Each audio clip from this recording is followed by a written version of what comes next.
নমস্কার, good afternoon. আমি আমার গুরুদেব পরম ভগবান ভোলানাথের নাম স্মরণ করে আমার আজকের ব্লগটা আমি শুরু করলাম। তোমরা প্রত্যেকে নিশ্চয়ই খুব ভালো আছো, আর আমিও বেশ ভালো আছি। যারা যারা সবাই জানো মানে আমি তো পোস্টে দিয়েছিলাম যে আমার আগের চ্যানেলটা ডিলিট হয়ে গেছে। আবার নতুন করে যখন আমি আরম্ভ করেছি, স্টার্ট করলাম, তখন যারা যারা আমাকে সাবস্ক্রাইব করেছো এবং আমার পাশে এসে দাঁড়িয়েছো তাদের অসংখ্য ধন্যবাদ। এবং যারা যারা আগের চ্যানেলটাতে যারা যারা ছিলে তারা প্লিজ আমাকে দেখতে পেলে সাবস্ক্রাইবটা করে দিও এবং আমার পোস্টটা দেখো কেন আমার চ্যানেলটা মানে ডিলিট হয়ে গেল। তো ঝটপট তোমরা আমাকে সাবস্ক্রাইব করে আমার পাশে থেকো, আমার হাত ধরে থেকো। যদি আমার কথা খুব একটা যে ইন্টারেস্টিং তা কিন্তু না, আমি কিছু করে দেখাতেও পারি না, কিছুই না, শুধু তোমাদের সঙ্গে আমার জীবনের কিছু গল্প শেয়ার করি, যেগুলো প্রত্যেকটা সত্যি ঘটনা। এটা কোনো বানানো ঘটনা না, বা কারোর কাছ থেকে কপি করে বা টুকে আমি তোমাদের কাছে বলছি তা কিন্তু না। আমার জীবনে চলার পথে যা যা হয়েছে, যে যে ব্যাপারের সঙ্গে আমি সম্মুখীন হয়েছি, সেইগুলোই তোমাদের সামনে শেয়ার করার চেষ্টা করি। এবং আমি অতিরিক্ত চাকচিক্য মার্কা সাজগোজ করেও বসতে পারি না। এগুলো অর্থ আমার ভুল ত্রুটি, তোমরা এগুলো একটু মেনে নিয়ে আমার হাতটা ধরো প্লিজ। ঠিক আছে, আজকে আমি আমার যে আজকে তোমাদের সঙ্গে কথা বলা সেইগুলো আমি শেয়ার করছি। মানে আমার জীবনের অভিজ্ঞতা, এইটা অবশ্য আমার শোনা কথা, কিন্তু সত্যি কথা। আমার শাশুড়ি মা, যার নাম ছিল মাধুরী ঘোষ, ওনারা কিন্তু চট্টগ্রামের মানুষ ছিলেন। 3 ভাই বোন। আমার শাশুড়ি মায়ের বড় এবং তার 2 ভাই ছিল, ভোলা মামা এবং নেপাল মামা। ওরা যখন খুব ছোট, 3 ভাই বোন যখন বেশ ছোট, কত ছোট আমি জানি না, যেহেতু আমি আমার স্বামীর কাছ থেকে এই গল্পটা শুনেছি, তাই জন্য মানে আমি ঠিক নির্দিষ্ট মানে বয়সটা বলতে পারবো না। তবে ওরা 3 ভাই বোনই ছোট ছিল, তখন ওদের মা বাবা দুজনেই মারা গেছিল। ওদের এক কাকা, নিজের আপন কাকা, এই 3 ছেলে মেয়েকে মানুষ করার জন্য নিজে বিয়ে করেননি। এদের মানুষ করা, তার জীবনটা বলতে গেলে দিয়েই দিয়েছিল। মাত্র 15-16 বছর বয়সে আমার শাশুড়ি মায়ের সঙ্গে আমার শ্বশুরমশাইয়ের বিয়ে হয়, এবং তখন উনি ডাক্তারি পড়ছেন। ডাক্তার তখনও হননি, ডাক্তারি পড়ছে। আগেকার দিনে তো এইরকম হতোই। তো বিয়ে হয়েছিল। তো আমার শাশুড়ি মার শিক্ষাগত যোগ্যতা ছিল 8+, মানে 8 পাস। 8ম শ্রেণী পর্যন্ত উনি লেখাপড়া করেছিলেন। তারপরেও ওনার কাকা ওকে লেখাপড়া করায়নি বা করাতে পারেনি হয়তো। তা এই অবস্থায় তার সঙ্গে বিয়ে হয় আমার শ্বশুরমশাই। বিয়ে থেকে আসা, তারপরে তো ওই যা হয় ওই দেশে সব ওই ডামাডোল হলো, গণ্ডগোল হলো পার্টিশনের ব্যাপারে। তারপরে তো ওরা এপারে চলে এলো, এবং আমার স্বামীর এখানে এসেই পসার বলো বা স্বীকৃতি বলো সব এপার বাংলায় এসেই হলো। আমার শ্বশুর মশাইরা 2 ভাই 2 বোন, 3 বোন, কিন্তু যে বড়দি সে অনেক আগে মারা গেছে। 2 বোন। আমি অবশ্য এক পিসিমা মানে পিসি শাশুড়িকেই দেখেছি, মেজ পিসি শাশুড়িকে। তো ওনার সংসার মানে আমার শাশুড়ি মার সংসার ছিল ওই দেওর আর তার 2 ননদকে নিয়ে, এবং যে বড় ননদ যে মারা গেছিল অনেক কাল আগে, তার স্বামীও ছিল তখন, মানে আত্মীয়তা ছিল, আসা যাওয়া ছিল। তো 2 যে ননদ মানে মেজ ননদ আর ছোট ননদ অহরহ আমার শাশুড়ি মাকে কথা শোনাতো। মানে কিছু তার মতামত বলতে গেলে বলতো, তুমি চুপ করো তো বৌদি, তোমার তো এই 8 পর্যন্ত বিদ্যা, এই কথাটা বারবার তাকে শুনতে হতো। এবং যেহেতু উনি 6টি ছেলে মেয়ে জন্ম দিয়েছেন, উনি সেরকম কিছু করে উঠতে পারেননি, কিন্তু তার কোনো মতামতই সংসারে খাটতো না, কারণ সে 8 পাস। আরে পাস ফেলটা কি, আমি অনেককে শুনেছি, যেমন আমার দিদা কিন্তু ক্লাস 4 পর্যন্ত পড়ার পরই তার কিছুদিন বসে থেকে 13 বছর বয়সে আমার দিদার বিয়ে হয়ে গেছিলো।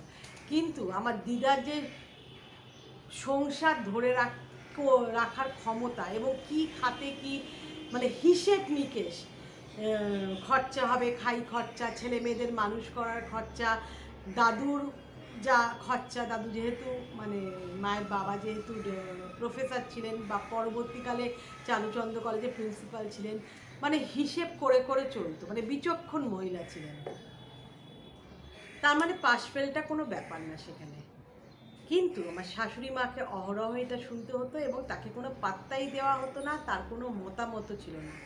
উনি কিন্তু এই দুঃখ কষ্টটা মনে দাবিয়ে রাখতেন, কষ্টে থাকতেন। এবং ওনার একটাই রাগ ছিল, অনেক সময় উনি রাগ হয়ে গেলে খাবার মানে উপোস করতেন, মানে খাবারের ওপর রাগ যাকে বলে। এটাও তো ঠিক না, নিজের শরীরে তো দেখতে হবে। এই ওনার অদম্য জেদ ছিল যে এই যে 8 পাস 8 পাস 8 পাস এর একটা জবাব তাকে দিতেই হবে। তো উনি কি করলেন শুনুন। আমার বড় ননদ যখন মাধ্যমিক, তো তখন হ্যাঁ মাধ্যমিক ছিল কিনা জানি না, স্কুল ফাইনাল বোধহয় ছিল, তো যখন ওই স্কুল ফাইনাল পরীক্ষা দেবে তখন ক্লাস 9 মানে 9, তার আগে তো 9 10 করতে হবে, 9-এ যখন উঠলো তখন শাশুড়ি মা ওর সঙ্গে লেখাপড়া শুরু করলো। 9 10-এর কোর্স মেয়ের সঙ্গে বসে বসে পড়াশুনো করে স্কুল ফাইনাল পাশ করলো। পরবর্তীকালে বাংলায় অনার্স নিয়ে উনি রবীন্দ্রভারতী ইউনিভার্সিটিতে পড়াশুনো স্টার্ট করলেন এবং ধাপে ধাপে উনি কীরকমভাবে শিক্ষিত হলেন দেখো। গ্র্যাজুয়েশন করলেন, করার পর ক্যালকাটা ইউনিভার্সিটিতে উনি মাস্টার্স করলেন ইন বেঙ্গলি। করার পর উনি সেখানেও থেমে থাকলেন না, উনি বিএড করলেন। উনি দেখিয়ে দিলেন ইতিমধ্যে, মানে দেখিয়ে দিলেন তার 2 ননদকে ওদের থেকেও উনি উঁচুতে। যেমন ওনার মেজ ননদ মানে আমার মেজ পিসি শাশুড়ি, উনি গ্র্যাজুয়েশন করে ইংলিশে অনার্স নিয়ে গ্র্যাজুয়েশন কমপ্লিট করে উনি টিচার্স ট্রেনিং নিয়ে একটি সরকারি স্কুলে চাকরি করতেন, তখন এরকম হয়ে যেত আর কি, চাকরি করতেন। আর যে ছোট ননদ উনি একটি নাটক দলের সঙ্গে যুক্ত ছিলেন। ওনারা দুজনেই কিন্তু গ্র্যাজুয়েট, কিন্তু আমার শাশুড়ি মা গ্র্যাজুয়েশন, মাস্টার্স, বিএড। ভাবুন এই বয়সে তার মেয়ের সঙ্গে পড়াশুনো করে উনি শেখরে উঠলেন। মানে ইচ্ছে থাকলে বা চেষ্টা থাকলে কি না হতে পারে, এবং এটা মেয়েদের দ্বারাই সম্ভব। মেয়েরা কিন্তু তাদের দুঃখ কষ্ট যন্ত্রণা বুকে চেপে থাকে করে মানে থাকতে দেখেছি, মুখ বুজে শুনতে দেখেছি। আমার শাশুড়ি মাকেও আমি সেটা শুনতে মানে শুনেছেন। আমি আমার শাশুড়ি মাকে কোনোদিন মিট করিনি, কারণ ওনার মৃত্যুর 7 বা 8 বছর পর আমার বিয়ে হয়ে যায়। কিন্তু এই গল্প শুনে আমি অবাক হয়ে গেছি। এবং পরবর্তীকালে উনি সিপিআই দলে যুক্ত হয়ে নানা রকমের সেবামূলক কাজ, সোশ্যাল ওয়ার্ক যাকে বলে, করেছেন। এবং সেই সুবাদে উনি পশ্চিমবঙ্গের মধ্যে নানা জায়গায় গরিব দুস্থ মেয়েদের পাশে দাঁড়িয়েছিলেন। এটাই ওনার কাজ। কারণ উনি চাকরি করতে চেয়েছিলেন, যেহেতু বাংলায় এমএ করে মানে বাংলায় মাস্টার্স ডিগ্রি কমপ্লিট করে বিএড করেছেন, কিন্তু আমার শ্বশুরমশাই বলেছিলেন ঠিক আছে তুমি তোমার জেদ বজায় রেখে দেখিয়ে দিয়েছো তুমি পারো, কিন্তু আমার তো 6টি সন্তান, তাদের দেখাশুনো করা, হ্যাঁ তুমি পার্টি পলিটিক্স করো কিন্তু বাড়িতেই থেকো, তোমার তো চাকরি করার প্রয়োজন নেই। তাই জন্য তাকে চাকরি করতে বলতে গেলে দেওয়া হয়নি।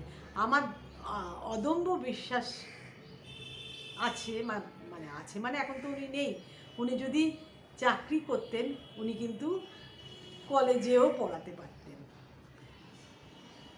তবে ওই যে জেদ বা রাগের জন্য উনি তো অনেক সময় ওই খাওয়া দাওয়ার উপোস দিতেন, তাই জন্য ওনার কঠিন গ্যাস্ট্রিক আলসার হয়েছিল।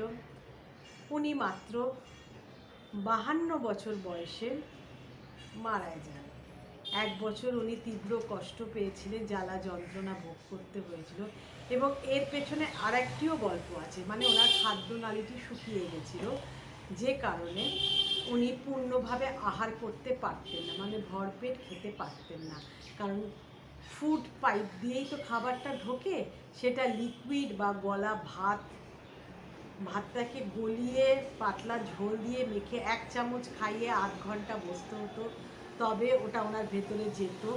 এই করে করে একটা মানুষ কতদিন বাঁচবে? স্বাভাবিক কথা, তিনি শয্যাশায়ী হয়ে পড়লেন এবং বছরখানিক উনি ভুগেছিলেন। ভোগার পর উনি একদিন চলে গেলেন। এবং এই চলে যাবার জন্য তখন তো আমার বড় ননদের বিয়ে হয়ে গেছে, মেজ ননদেরও বিয়ে হয়ে গেছে, কিন্তু আমার স্বামী তখন সবে ল কলেজে ঢুকেছে। তাহলে ভাবো, মাথার ওপর থেকে একটা ছাদ চলে গেল, একটা কি বলবো, ছাদই বলতে পারো। মা হলো একটা ছাদের মতো, সে তো সংসারটাকে আগলে রাখে। তো ওই মামুর ওপরই, তাই না, আমি আগে একটা ব্লগে বলেছিলাম না, মামু হলো এই বাড়ির গিন্নির মতো। উনি তারপরে ধরে নিলেন সংসারটাকে, এবং সেরকম কি নিয়ম শৃঙ্খলা যেটা উনি বেঁধে রেখেছিলেন, সেটা কি সেইভাবেই কি আর চলতে পারে? তখন যে যার মতন, সে তার মতন, তাদের মতামত, তাদের সব কিছু তারা এই করতে লাগলো। তাহলে ভাবো, একটা চট্টগ্রামের একটি গ্রামের মেয়ে, যে 8 পর্যন্ত পাশ করে এসে এত বছর গ্যাপ, মানে আমরা মানে কদিনের গ্যাপেই আমরা অনেক জিনিস ভুলে যাই। উনি কিন্তু সেই অক্ষর জ্ঞান বলো বা লেখালেখি, এইগুলো তো পরীক্ষায় দিতে হয়, সেইগুলোর চর্চা উনি কবে করলেন? তার 6টি সন্তান হয়ে যাবার পর, যখন তার বড় মেয়ে ক্লাস 9-এ পড়ে, উনিও 9-এর কোর্স। ভাবো, সেই বয়সে এতগুলো বিষয়, স্কুল ফাইনাল তো সব অঙ্ক, সায়েন্স, ইংরেজি, ইতিহাস, ভূগোল, মানে আর্টস সায়েন্স সব নিয়েই তো চলে। তাহলে ভাবো কিভাবে উনি করেছিলেন। মানে আমি ঘুরে ঘুরে নমস্কার ওনাকে। ওনাকে যদি আমি পেতাম, আমার দুর্ভাগ্য আমি ওনাকে পেলাম না। কারণ এই রকম একজন মহিলাকে আমার কাছে একজন, মানে মেয়েদের দৃষ্টান্ত, এক্সাম্পল। প্রত্যেকটা মেয়ে এরমভাবে লাঞ্ছিত, অপমানিত শ্বশুরবাড়িতেও হয়ে থাকে, অনেকে বাপের বাড়িতেও হয়তো হয়ে থাকে, কিন্তু ওইটাকে ধরে আঁকড়ে থেকো না। ওইটাকে যেন তোমার বুকে আগুনের মতন জ্বলে। যদি সেটা না জ্বলে, সেইটা যদি নিভে যায়, তাহলে তুমি দাঁড়াবে কি করে? তুমি সেই অপমানের জবাবটা দেবে কি করে, যেটা এই মাধুরী ঘোষ দিয়ে গেছে? সেই আগুনটাকে কখনো নিমতে দেবে না, কিন্তু জেদটা যেন তোমার থাকে। এটা এই প্রতিশোধ মানে কি তাকে মারধর করা, খারাপ খারাপ কথা বলা? সেটাকে কিন্তু প্রতিশোধ বলে না।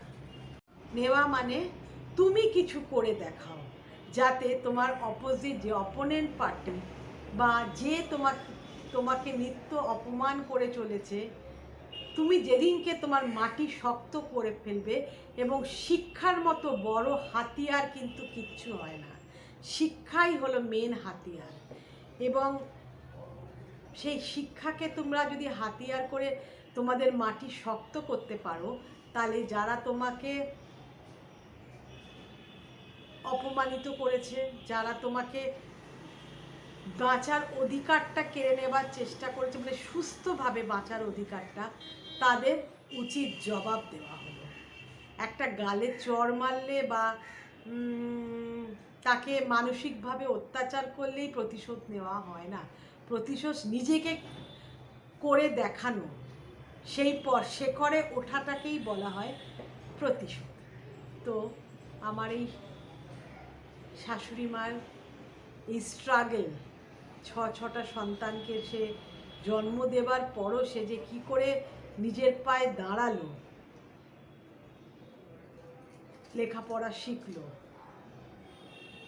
সেই গল্পটি তোমাদের কাছে আজকে আমি বললাম। তোমাদের কেমন লাগলো জানিও। তোমাদেরকে আমি কোনো মোটিভেট করতে পারলাম কি না সেটা তোমরা কিন্তু জানিও। বাধা বিঘ্ন আসবেই, বাধা ছাড়া কি জীবন মসৃণভাবে চলে?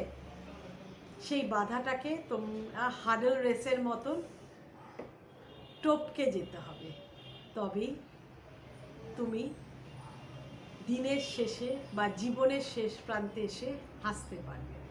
তো কেমন লাগলো আজকে আমার এই উপস্থাপনা তোমরা প্লিজ জানিও।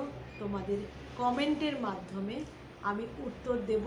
এবং আবার সবাই আমার চ্যানেলে যারা ছিলে তারা সাবস্ক্রাইব করো, এবং যারা আবার নতুনভাবে শুনছো তারা প্লিজ প্লিজ প্লিজ সাবস্ক্রাইব করো। আমার মনটা তো ভেঙে গেছিলো, আবার আমি উঠে দাঁড়িয়েছি। প্লিজ পাশে এসে দাঁড়িয়ে, এটাই তোমাদের কাছে বিনীত। ঠিক আছে, bye bye, thank you so much.